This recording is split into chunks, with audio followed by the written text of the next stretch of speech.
Moahlodi John Hlophe o felletswe ke nako ya ho hlahlela nyewe ya ho ipiletsa lekgotleng le phahameng la maipiletso.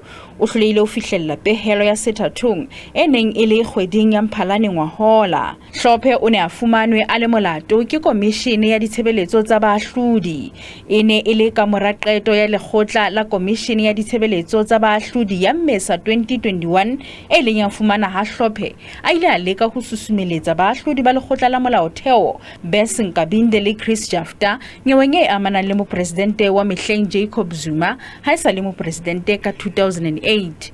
Kopo ya Hlophe ya ho phephetsa qeto ya JSC ile a qhelelwa ka thoko ke lekgotla le phahameng la dinyewe, empa lekgotla le mofile monyetla wa ho etsa boipiletso ka ha le dumela hore ho bohlokwa ho latela hore Hlophe e ka nna ya eba moahlodi wa pele nalaneng ya Afrika Borwa wa ho tloswa setulong le ho lahlehelwa ke merokotso ya tshebetso.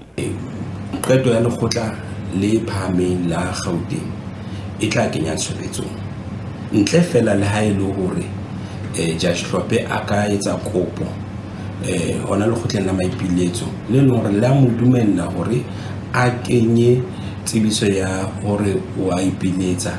Ka kgwedi ya Tshitwe ngwahola, mopresidente Cyril Ramaphosa o phatlaladitse hore o behella ka thoko nakwana mosebetsi moahlodi Hlophe ha ho ntse ho emetswe qeto ya palamente. This means that in terms of Rule 8 of the Supreme Court of Appeal, his appeal has lapsed and he will have to file a court application in order to reinstate it.